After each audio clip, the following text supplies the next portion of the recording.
ലൈംഗികാരോപണ പരാതിയിൽ രാഹുൽ മാങ്കൂട്ടത്തിൽ MLAയുടെ പാലക്കാട്ടെ ഫ്ളാറ്റിലെ കെയർടേക്കറിൽ നിന്ന് അന്വേഷണ സംഘം വിവരം ശേഖരിക്കുന്നു. ഫ്ളാറ്റിലെ CCTV ദൃശ്യങ്ങൾ ഡിലീറ്റ് ചെയ്ത നിലയിൽ കണ്ടെത്തിയതിനെ തുടർന്നാണ് നടപടി. രാഹുലിനെ കാണാതായ വ്യാഴാഴ്ചത്തെ ദൃശ്യങ്ങളാണ് DVRൽ നിന്ന് ഡിലീറ്റ് ചെയ്തത്. രാഹുൽ രക്ഷപ്പെട്ടത് ചുവന്ന പോളോ കാറിലെന്ന വിവരം പോലീസിന് ലഭിച്ചു. കാർ സിനിമാ താരത്തിൻ്റെതാണെന്ന സംശയവും പോലീസിനുണ്ട്. രാഹുൽ മാങ്കൂട്ടത്തിനെതിരായി യുവതി സമർപ്പിച്ച ശബ്ദരേഖയിലുള്ളത് രാഹുലിന്റെ സംഭാഷണം തന്നെയെന്ന് പ്രാഥമിക പരിശോധനാ റിപ്പോർട്ട് പുറത്തുവന്നു.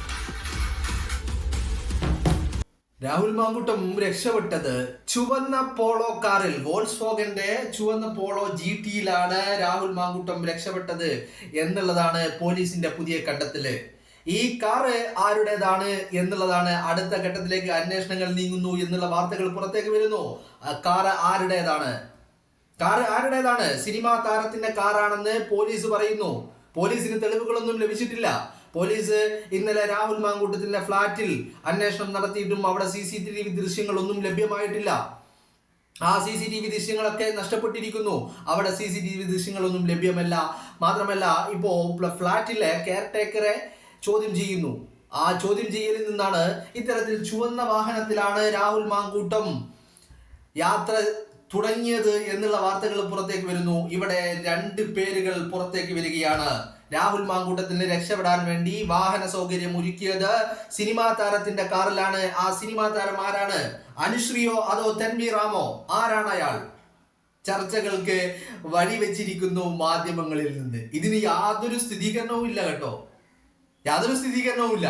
ഇതിപ്പോ ഇവരിങ്ങനെ പറയാനുള്ള കാരണം എന്ന് പറയുന്നത്, ഈ സംഭവ വികാസങ്ങൾക്ക് തൊട്ടു മുന്നേ ഉള്ള ദിവസങ്ങളിൽ പാലക്കാട് രാഹുൽ നടത്തുന്ന സ്മൈൽ ഭവന പദ്ധതിയുടെ തറക്കല്ലിടൽ കർമ്മങ്ങൾക്ക് വേണ്ടി ഒരു വീടിന്റെ തറക്കല്ലിടാൻ തൻവീറാം എത്തിയിരുന്നു. മറ്റൊരു വീടിന്റെ തറക്കല്ലിടാൻ വേണ്ടിയിട്ട് അവിടെ ഈ പറയുന്ന അനുശ്രീയും എത്തിയിരുന്നു. കൂടാതെ സൈജു കുറുപ്പ്, അങ്ങനെ ഒരുപാട് ആളുകൾ വന്നിട്ടുണ്ട് കേട്ടോ. ഇവിടെ തൻവീറാമും ഈ പറയുന്ന അനുശ്രീയും മാത്രമല്ല എത്തിയിരിക്കുന്നത്, പക്ഷെ അവർ എത്തിയിരുന്നു. പക്ഷെ ഇവരിൽ ഒരാളുടെ വാഹനം ചുവന്ന പോളോയാണ്. അതാണ് ഇപ്പോ ചുവന്ന പോളോ എന്ന് വലിയ തലക്കെട്ടുകൾ മാധ്യമങ്ങളിൽ. എന്നാൽ ഇതിന് വല്ല തെളിവുകളുമുണ്ടോ? ഇതിന് വലിയ ഈ പറയുന്ന പോലീസിന് സ്ഥിരീകരണമുണ്ടോ? അല്ലെങ്കിൽ CCTV ദൃശ്യങ്ങളിൽ അത്തരത്തിലുള്ള വലിയ ദൃശ്യങ്ങളും കിട്ടിയിട്ടുണ്ടോ? ഒന്നുമില്ലതാനും. പക്ഷേ എന്താണ് വാദം? എന്താണ്? അനുശ്രീയുടേതാണോ അല്ലെങ്കിൽ തൻവീറാമിൻ്റെതാണോ എന്നാണ് ചോദ്യം. രാഹുൽ മാങ്കൂട്ടം വിഷയത്തിൽ നിങ്ങളൊരു കാര്യം ആലോചിക്കണം. രാഹുൽ മാങ്കൂട്ടം വിഷയത്തിൽ പോലീസ് വലിയ പ്രതിസന്ധിയിലാണ് ഇപ്പോ നിലവിലുള്ളത്. ഇത്രയും ദിവസം പരാതിക്കാരി ഇല്ലാത്തതിന്റെ പ്രതിസന്ധിയായിരുന്നു. ഇപ്പോ പരാതിക്കാരി ഉണ്ടായതിന്റെ പ്രതിസന്ധിയാണ്. മനസ്സിലായില്ലേ? എല്ലാം കൊണ്ടും കുഴഞ്ഞു മറിഞ്ഞു നിൽക്കുകയാണ് പോലീസും അന്വേഷണ ഉദ്യോഗസ്ഥരും. ഇതിന്റെ വിശദാംശങ്ങളിലേക്ക് കടന്ന് ഞാൻ സംസാരിക്കുന്നില്ല. പക്ഷേ വലിയ പ്രതിസന്ധി പോലീസ് നേരിടുന്നുണ്ട് എന്നുള്ളതാണ്. അതിന്റെ ഏറ്റവും വലിയ ഉദാഹരണമാണ് ഇന്ന് ഇപ്പോ രാഹുൽ ഈശ്വർ, അതായത് അതിജീവിതയുടെ ഐഡന്റിറ്റി വെളിപ്പെടുത്തി എന്ന പേരിൽ രാഹുൽ ഈശ്വറിനെ കസ്റ്റഡിയിലെടുത്തിട്ട് ആ രാഹുൽ ഈശ്വറിനോട് കേരള പോലീസ് അന്വേഷണ ഉദ്യോഗസ്ഥർ പറഞ്ഞിരിക്കുന്നത് നിങ്ങൾ രാഹുൽ മാങ്കൂട്ടത്തിനെ അനുകൂലിച്ച് വീഡിയോ ചെയ്യരുത് എന്നുള്ള ആവശ്യമാണ് മുന്നോട്ട് വെച്ചിരിക്കുന്നത്. അത് മാത്രമല്ല, അത്തരത്തിൽ രാഹുൽ ഈശ്വർ ഐഡന്റിറ്റി വെളിപ്പെടുത്തി എന്നതിനുള്ള ഒരു തെളിവുകളും പോലീസിന് ഈ നിമിഷം വരെ കണ്ടെത്താൻ കഴിഞ്ഞിട്ടുമില്ല. മനസ്സിലായില്ലേ? അപ്പോ രാഹുൽ മാങ്കൂട്ടം വിഷയത്തിൽ വലിയ ഒരു പ്രതിസന്ധി പോലീസിനെ സംബന്ധിച്ചിടത്തോളം ഉണ്ട്. അതിൽ ഏറ്റവും വലിയ പ്രതിസന്ധി എന്ന് പറയുന്നത്, നാളെ കഴിഞ്ഞ് ബുധനാഴ്ച ഈ കേസ് മുൻകൂർ ജാമ്യാപേക്ഷ കോടതി പരിഗണിക്കുമെന്നുള്ളതാണ് ആദ്യത്തെ പ്രതിസന്ധി. രണ്ടാമത്തെ കാര്യം എന്ന് പറയുന്നത്, രാഹുൽ മാങ്കൂട്ടം സീൽഡ് കവറിൽ കോടതിക്ക് മുന്നിൽ ഹാജരാക്കിയ ചില ദൃശ്യങ്ങളും ചില തെളിവുകളുമാണ്. അതിൽ എന്തൊക്കെ അടങ്ങിയിട്ടുണ്ട് എന്നുള്ള കാര്യം ഇപ്പോഴും അന്വേഷണ ഉദ്യോഗസ്ഥർക്ക് യാതൊരുവിധ പിടിപാടുമില്ല. അവർക്ക് അതിനെക്കുറിച്ചുള്ള യാതൊരു ബോധ്യങ്ങളുമില്ല. അങ്ങനെ നിൽക്കുമ്പോൾ ഈ പറയുന്ന കാര്യങ്ങൾ എന്തൊക്കെയാണ് രാഹുൽ മാങ്കൂട്ടം കോടതിയിൽ സമർപ്പിച്ചിരിക്കുന്നത് എന്നുള്ള കാര്യം വലിയ ബുദ്ധിമുട്ടുള്ള കാര്യം തന്നെയാണ്. അതോടൊപ്പം മാധ്യമങ്ങൾ കൊടുക്കുന്ന തലക്കെട്ടുകളും പോലീസിനെ സംബന്ധിച്ചിടത്തോളം വലിയ പ്രതിസന്ധി സൃഷ്ടിക്കുന്നു. മാധ്യമങ്ങൾ നൽകുന്ന തലക്കെട്ടുകൾ പോലീസിനെ സംബന്ധിച്ച് വലിയ പ്രതിസന്ധികൾ നൽകുന്നു. ആദ്യം മാധ്യമങ്ങൾ പറയുന്നു പാലക്കാട് തന്നെയുണ്ട്, അപ്പൊ പാലക്കാട് പോയി അന്വേഷിക്കൂ. പിന്നെ പറയും ഇല്ല തിരുവനന്തപുരത്തെത്തി, അപ്പൊ തിരുവനന്തപുരത്തേക്ക് പോകും. പിന്നെ പറയും ഇല്ല കോയമ്പത്തൂരേക്ക് പോയി, അപ്പൊ അങ്ങോട്ട് പോകും. പിന്നെ പറയില്ല പാലക്കാട് ഫ്ലാറ്റിലുണ്ട്, അങ്ങോട്ട് പോകും. ശ്രീകണ്ഠന്റെ വീട്ടിലുണ്ട് എന്ന് മറ്റൊരാള്, ഇല്ല തങ്കപ്പന്റെ വീട്ടിലുണ്ടെന്ന് മറ്റൊരാള്.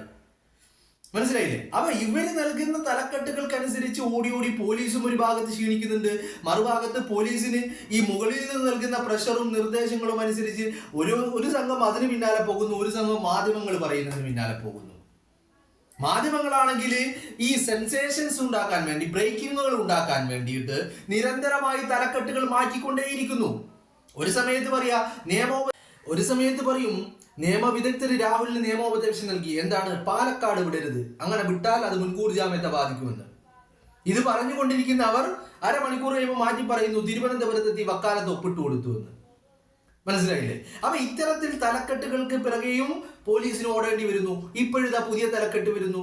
രാഹുൽ ചുവന്ന പോളോയിലാണ് യാത്ര തുടങ്ങിയത്, അത് സിനിമാ താരത്തിന്റെ കാറാണ്. ഇത്തരത്തിലുള്ള വാർത്തകൾ. അവിടെയാണ് ആരുടേതാണ് കാറ്? സിനിമാ താരം ഈ ചുവന്ന കാർ ആരുടേത്? തൻവിയുടേതോ അല്ലെങ്കിൽ ഈ പറയുന്ന അനുശ്രീയുടേതോ? അത്തരത്തിലുള്ള ചോദ്യങ്ങളും മറുഭാഗത്ത് നിന്ന് ഉദിച്ചു വരുന്നു. അതോടൊപ്പം ഈ പോലീസ് വലിയ പ്രതിസന്ധി അഭിമുഖീകരിക്കുന്ന ഘട്ടത്തിൽ ചില വെളിപ്പെടുത്തലുകൾ രാഹുൽ ഈശ്വറിനെ പോലെയുള്ള മുതിർന്ന ആളുകൾ നടത്തുമ്പോൾ അതും കേസിനെ വല്ലാതെ ബാധിക്കുന്നു, അന്വേഷണ ഉദ്യോഗസ്ഥരെ വല്ലാതെ കുഴക്കുന്നു. അതുകൊണ്ട് തന്നെ രാഹുൽ ഈശ്വറിനോട് ഇപ്പൊ പോലീസ് പറയുന്നു, നിങ്ങൾ വാ തുറക്കരുത്, നിങ്ങൾ രാഹുലിന് വേണ്ടി സംസാരിക്കരുത്, അങ്ങനെ സംസാരിച്ചു കഴിഞ്ഞാൽ നിങ്ങൾ അകത്തിടും എന്നാണ് ഇപ്പൊ പറയുന്നത്. മനസ്സിലായില്ലേ? ഇത്തരത്തിലുള്ള നിരന്തരമായ തലക്കെട്ടുകൾ സൃഷ്ടിച്ചുകൊണ്ട് പൊതുമധ്യത്തില് രാഹുൽ മാങ്കൂട്ടത്തിനെ തേജോവധം ചെയ്യാൻ ഒരു കൂട്ടർ തുനിഞ്ഞിറങ്ങുന്നു. മറ്റൊരു കൂട്ടർ ഇനി തലക്കെട്ടുകൾ കൊണ്ട് കുഴങ്ങുന്നത് പോലീസുകാരാണ്. അത് ഇന്നലെ ഈ പറയുന്ന ഏതോ ഒരു മാധ്യമത്തിൽ വൈകുന്നേരത്തെ ചർച്ചയിൽ ഒരു അഡ്വക്കേറ്റ് ഞാൻ പറയുന്നത് കേട്ടു. ഇത്തരത്തിലുള്ള ചർച്ചകൾ അത് ഒരിക്കലും അതിജീവിതക്ക് അനുകൂലമാകില്ല, അത് അവരെ പ്രതികൂലമായി ബാധിക്കുമെന്നുള്ള ഒരു സംസാരം ഞാൻ ആരാണ് പറഞ്ഞതെന്ന് ഞാൻ ഓർക്കുന്നില്ല. അത്തരത്തിലുള്ള ഒരു നിരീക്ഷണം ഒരു നിയമവിദഗ്ധൻ നടത്തുന്നത് ഞാൻ കണ്ടു. വളരെ ശരിയാണ് ആ കാര്യം. കാരണം ഈ തലക്കെട്ടുകളും ഈ വാർത്തകളും തന്നെയാണ് ഈ കേസ് അന്വേഷണത്തിന് ഏറ്റവും വലിയ പ്രതിസന്ധി. അത് ഏറ്റവും കൂടുതൽ പ്രതികൂലമായി ബാധിക്കാൻ പോകുന്നത് ഉറപ്പായിട്ടും അത് അതിജീവിതയെ ആയിരിക്കും എന്നുള്ള കാര്യത്തിൽ ഒരു തർക്കവും നിങ്ങൾക്ക് ആർക്കും വേണ്ട. കാരണം അത്തരത്തിലുള്ള ചർച്ചകൾ നമ്മുടെ കേരളത്തിലെ മാധ്യമങ്ങൾ പടച്ചുവിടുന്നുണ്ട്. തലക്കെട്ടുകൾ ഉണ്ടാക്കി, ബ്രേക്കിങ്ങുകൾ ഉണ്ടാക്കി, വ്യൂവർഷിപ്പും TRP റേറ്റിംഗും കൂട്ടുവാനുള്ള തത്രപ്പാടിൽ ഇത്തരത്തിലുള്ള നെറികേടുകൾ ഇവർ നടത്തുന്നു. ഒരു കണക്കിന് പറഞ്ഞാൽ ഈ അതിജീവിതയുടെ ഐഡന്റിറ്റിക്ക് മുന്നിൽ അത് വെളിച്ചത്ത് കൊണ്ടുവരാനുള്ള ഏക കാരണക്കാർ ഈ പറയുന്ന മാധ്യമങ്ങളാണ് എന്നുള്ളതിൽ ഒരു തർക്കവും നിങ്ങൾക്ക് ആർക്കും വേണ്ട. അപ്പോ ഇപ്പോ ഇത് തൻവീറാമിലേക്കും അനുശ്രീയിലേക്കും വരെ എത്തിച്ചുകൊണ്ട് നിർദ്ദേശിച്ചിരിക്കുന്നു. അവര് ചെയ്തത് എന്താണ്? അവര് ഈ പറയുന്ന ഇന്ത്യൻ മണിയുമായി ചേർന്ന് ഈ രാഹുൽ മാങ്കൂട്ടം നടത്തുന്ന സ്മൈൽ ഭവന പദ്ധതിയുടെ തറക്കല്ലിടാൻ വേണ്ടി വന്നു എന്നുള്ളത് മാത്രമേ അവർ ചെയ്തിട്ടുള്ളൂ. പക്ഷെ ഇപ്പൊ അത് ചുവന്ന പോളോ കാറായി, സിനിമാ താരത്തിന്റെ കാറായി. രാഹുൽ ഇനി പോയോ ഇല്ലേ എന്നുള്ള കാര്യം പോലും ഒരു ഉറപ്പില്ല. രാഹുൽ പാലക്കാട് തന്നെ ഉണ്ടോ അതോ MLA ഓഫീസിനകത്തുണ്ടോ എന്നുള്ള കാര്യം പോലും ഇവർക്കൊരു നിശ്ചയമില്ല. അങ്ങനത്തെ ഇവരാണ് ഇപ്പൊ പറയുന്നത് ചുവന്ന കാറിൽ പോയി. ഇനി കുറച്ചേരം കഴിയുമ്പോൾ അത് തൻവിയുടെ കാർ എന്ന് പറയും. അത് കുറച്ചേരം കഴിയുമ്പോൾ ഇപ്പുറത്തെ അനുശ്രീയുടെ കാറെന്നായി. ഇല്ല, രാത്രി അന്തിച്ചർച്ചയിലേക്ക് എത്തുമ്പോഴേക്കും അത് കാറ് ചുവന്നതല്ല, പോളോയല്ല, പിന്നെ അത് മാറി ഡിഫൻഡറിലാവും. മനസ്സിലായില്ലേ? അപ്പൊ ഇത്തരത്തിലുള്ള തലക്കെട്ടുകൾ, ചർച്ചകളാണ് വലിയ പ്രതിസന്ധി അന്വേഷണ ഉദ്യോഗസ്ഥർക്ക് മുന്നിൽ നിൽക്കുന്നത്. അതിന്റെ കൂടെ ഈ പറയുന്ന ചില വെളിപ്പെടുത്തലുകൾ, സത്യങ്ങൾ വിളിച്ചു പറയുന്ന ചില ആളുകളും ഇവരുടെ കണ്ണിലെ കരടായി മാറുന്നു. അതാണ് ഇപ്പൊ രാഹുൽ ഈശ്വറിന് സംഭവിച്ചത്. ഇനി ഒരു പക്ഷേ ഈ വാർത്തകൾ, തലക്കെട്ടുകൾ കണ്ടിട്ട് നാളെ കഴിഞ്ഞ് ചിലപ്പോ തൻവിയെയും അനുശ്രീയെയും ചിലപ്പോ ചോദ്യം ചെയ്യാനെന്ന് പറഞ്ഞ് വിളിപ്പിച്ചേക്കാം.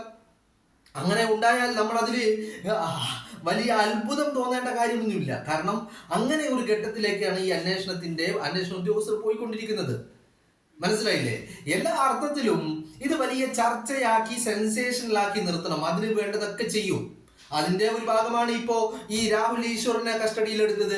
ഇനി നാളെ വേണമെങ്കിൽ ഒന്നുകൂടി രംഗം കൊഴുപ്പിക്കാൻ വേണ്ടി തൻവിയെ കസ്റ്റഡിയിലെടുത്തേക്കാം, അല്ലെങ്കിൽ അനുശ്രീയെ കസ്റ്റഡിയിലെടുത്തേക്കാം.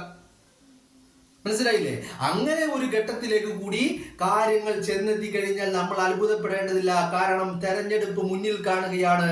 ഇതിനെ മാക്സിമം കൊഴുപ്പിക്കാൻ, ഇതിനെ ഇങ്ങനെ തൊപ്പയും തുമ്മും വെച്ചുകൊണ്ട് അതിനെ ഇങ്ങനെ പുഷ്ടിപ്പിച്ചെടുക്കാനുള്ള എല്ലാ ശ്രമങ്ങളും നമ്മൾ മാധ്യമങ്ങളുടെ ഭാഗത്തു നിന്നും അന്വേഷണ ഉദ്യോഗസ്ഥരുടെ ഭാഗത്തു നിന്നും നമ്മൾ മുൻകൂട്ടി കാണേണ്ടതുണ്ട് എന്നുള്ളത് തന്നെയാണ്.